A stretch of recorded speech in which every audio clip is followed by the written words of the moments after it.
The Morag Tong, to be honest, kinda sucks as a guild. I mean, the idea is cool. It's not only an Assassin's Guild, it's a legally sanctioned Assassin's Guild. Kind of like a neutral Gestapo that goes after rich people and bandits instead of, you know. Being able to just present your writ after killing is just the kind of bizarre stuff that you'd expect from a game like Morrowind.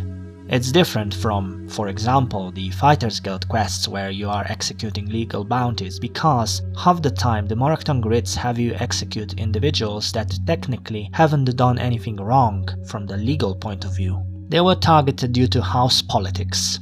If you think about it, most quests in games are kinda boring if you reduce them to what they are without any flavor text. It's all either go kill someone, go talk to someone, go fetch something, or escort someone somewhere.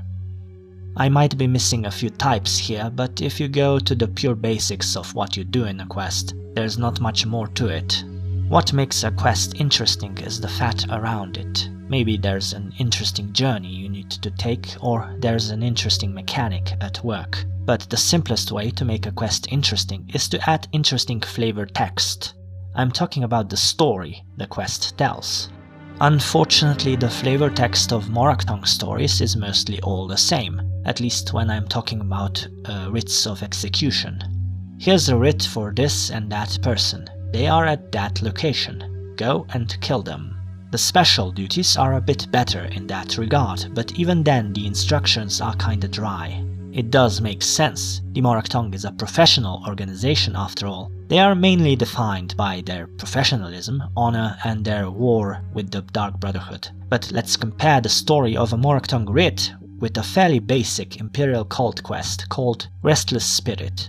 You are told to go see an Argonian called Okur in Hlawat because Okur has been visited by the spirit of a murder victim.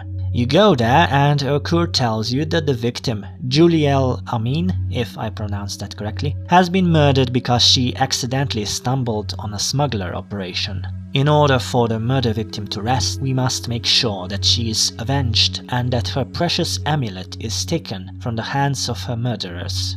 At its core, this quest basically just wants you to kill people in a cave, but the description makes it more interesting than that. Morag Tong writs are uninteresting for the same reason that Preston Garvey's quests in Fallout 4 are uninteresting. The fat of the quest has been stripped away and only the bare minimum remains, so the quest is reduced to what it is on a mechanical level. I do feel a slightly bit guilty about comparing them to a settlement needing your help though. The Morag Tong quest givers are not very interesting either. They are also interchangeable, which makes it worse because they have the exact same dialogue. When you've killed a target before you receive the writ, they get annoyed with you and you lose disposition, which is at least one interesting thing about the faction. Apart from having to find their headquarters before you can join, which is a pretty great idea. I love a game that allows you to miss content, because that is also a game that rewards going off the beaten path. Anyway, in regards to personality, Dark Brotherhood members in later games are a vast improvement. The most personality that anyone affiliated with the Morag Tong shows is Hulia, who is the Morag Tong informant that you meet during the main quest. He establishes the general character of the guild, as in that they are honorable and they avoid killing non-targets because of that, no matter how foolishly those non-targets behave. To be fair though, it's quite a bit easier to make a crazy person look interesting when compared to someone who is an honorable warrior. I guess this is why people keep voting clowns to positions of power in real life. The quests aren't that amazingly varied either. There's basically two types of quests. One are those that have you kill someone in Vivek, and the others are those that have you kill someone in the wilderness. Well, they are actually indoors, it's just that the place where they are in is in the middle of nowhere. So I would say that the most interesting part of the average Morag Tong quest is the process of finding your target, but this is not something that differentiates it from other guilds, because they have that too. Oh, and the difficulty. The target you kill during the initiation quest, for example, is actually fairly difficult for a low-level character. And this is why I generally tend to do Morag Tong quests before I level up too much, so that the challenge makes up for my lack of interest in the storyline.